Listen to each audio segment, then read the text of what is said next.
Good morning. Ready হয়ে বেরিয়ে পড়েছিলাম তিনজনে মিলে নিউ টাউনে হস্তশিল্প মেলায়। তোমরা ব্যানার দেখেই বুঝতে পারছো। তো গিয়েছিলাম আমি, আমার হাজব্যান্ড আর বাবা। বাবা প্রত্যেক বছর নভেম্বর মাসেই আসে। নভেম্বরে যেহেতু আমার হাজব্যান্ড আর আমার মেয়ের হ্যাপি বার্থডে, তো ওই সময়টাতেই বাবা আসে। যেহেতু শীতকাল পড়ে যায়, তো প্রত্যেক বছরই বাবাকে কোথাও না কোথাও ঘুরতে নিয়ে যাই। তো এইবার ভাবলাম হস্তশিল্প মেলায় নিয়ে যাই। আমি ফার্স্ট দেখেছিলাম কৃষ্ণনগরে। আমি যেহেতু কৃষ্ণনগরের মেয়ে, তো কৃষ্ণনগরে আমাদের কলেজের মাঠে হস্তশিল্প মেলা হতো। ওইখানে একবারেই দেখেছিলাম। তারপর মিডিলে অনেক বছরই হয়ে গেছে, আর আসা হয় না।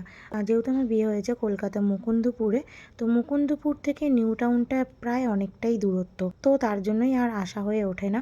এই বছর আগে থাকতেই প্ল্যানিং করে রেখেছিলাম যে হস্তশিল্প মেলা হলে এইবার যাবই যাব। আর জানো তো, আমি ছোটোবেলা থেকে প্রচুর মেলা দেখিয়েছি, কারণ আমার মা আমাকে সব রকম মেলায় ঘুরিয়েছে। আমি ছোটোবেলা থেকে এখনও অবধি যত মেলা দেখেছি, তার মধ্যে থেকে সব থেকে শ্রেষ্ঠতম মেলা আমার লেগেছে হস্তশিল্পর মেলা। মানে এখানে গিয়ে আমি নিজেই পাগল পাগল হয়ে যাই।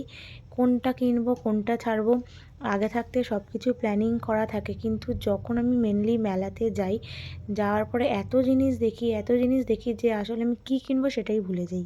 এত এক্সাইটেড হয়ে যাই ওখানে গিয়ে। আমি ছোটো থেকে যেহেতু এত মেলা ঘুরেছি, তো মা আমাকে যেহেতু এত মেলা ঘুরিয়েছে, তো মেলার কথা শুনলেই যেন আমাকে আর নিজেকে আমি পাগল হয়ে যাই। আমি নিজেকে আটকে রাখতে পারি না কখন আমি যাব। যেহেতু এখন আর মা নেই, সেই জায়গাটা ও ধরে রেখেছে। তো যেখানেই মেলা হোক না কেন আমাকে ঘোরানোর চেষ্টা করে।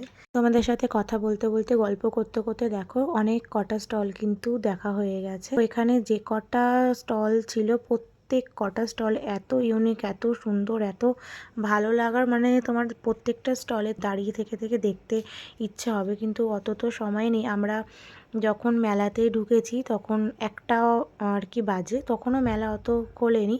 খুলতে খুলতে প্রায় 4টে সাড়ে 4টে মতো বেজেই যায় সব স্টলগুলো ওপেন হতে হতে। তো আমরা মনে করো সেই 1টা থেকে 5টা সাড়ে 5টা অবধি ঘুরেছি, তবুও যেন মেলা শেষ হয় না। এত বড় একদিনে দেখে আর কি ফুল কমপ্লিট করা যাবে না।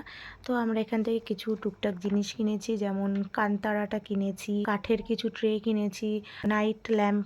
প্রত্যেকটা ডিস্ট্রিক্ট থেকে এখানে স্টলগুলো বসে, যেরকম পুরুলিয়া, হুগলি, মেদিনীপুর, নানা রকম আমাদের নদিয়া ডিস্ট্রিক্টও আছে। এই মেলাটাতে পাওয়া যায় তোমাদের কাঠের জিনিস, মাটির জিনিস, হ্যান্ড প্রিন্টিং। আলাদা করে আর বলার কিছু নেই, তোমরা প্রত্যেকেই জানো কত ধরনের জিনিস এখানে পাওয়া যায়। প্রত্যেকটা ডিস্ট্রিক্ট থেকে এখানে এক একটা করে স্টল বসে, তাতে প্রচুর প্রচুর নানান রকম ভ্যারাইটিস থাকে। সব স্টল ঘুরতে ঘুরতে আমার নিজের জায়গার স্টলই যখন কাছে দেখি, তখন আর নিজেকে আটকে রাখতে পারি না।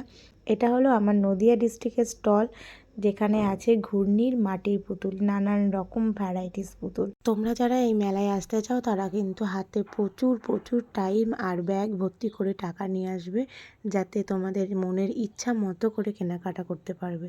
তোমাদের কিন্তু এখানে স্টল দেখে মনে হবে না যে তুমি একটা স্টল ছাড়ো যেখান থেকে তুমি কিনবে না। আমি তো এখানে এসে রীতিমতো পাজল হয়ে গেছিলাম। আমি কি কিনবো, এত জিনিস চারিদিকে দেখে আমি নিজেই বুঝতে পারছিলাম না। অনেক কষ্টে নিজের মনকে কন্ট্রোল করে অল্প অল্প কিছু কিছু জিনিস কিনেছি। তবে হ্যাঁ, সামনের বছর আবার আসবো। আমি তো প্রচুর শপিং করেছি। আমার মতো তোমরাও যারা শপিং লাভার রয়েছো, তারা কিন্তু ভুল করেও এই হস্তশিল্প মেলাটা একদমই মিস করো না। আমি তো রুম মেকওভার করতে ভীষণ ভালোবাসি, সেটা হোক living room, kitchen, bedroom, balcony, even টয়লেটও। তোমরাও যারা নিজের বাড়িকে খুব সুন্দরভাবে সাজাতে চাও, তাদের জন্য কিন্তু একদম পারফেক্ট জায়গা হচ্ছে হস্তশিল্প মেলা। তুমি তোমার বাড়ির যে কোনো কর্নার সাজাতে গেলেই তোমার মনের মতো জিনিস কিন্তু এই হস্তশিল্প মেলাতে পেয়ে যাবে।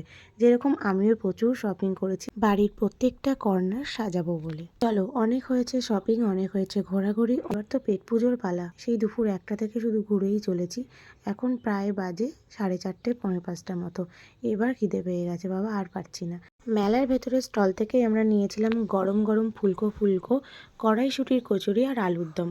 তারপরে নিয়েছিলাম ডেজার্টে বেকড রসগোল্লা আর গুড়ের রসগোল্লা। যতই হোক বাঙালি বলে কথা, কচুরির পরে মিষ্টি না হলে চলে, তাই না? প্রচুর ঘোরাঘুরির পরে এখন অবধি কিন্তু আমরা মেলা কমপ্লিট করতে পারিনি। তো আস্তে আস্তে সন্ধেও হয়ে যাচ্ছে, এরপর আমাদের বাড়ি যেতে হবে, কারণ বাড়ি যেতে অনেকটা সময় লাগবে। তার জন্য আমরা মেলা থেকে বেরিয়ে পড়েছি। এবার আস্তে আস্তে বাড়ির দিকে যাব। ভিডিওটি তোমাদের কেমন লাগলো অবশ্যই কমেন্টে জানিও। ভালো লাগলে লাইক শেয়ার করো। চলো, টাটা।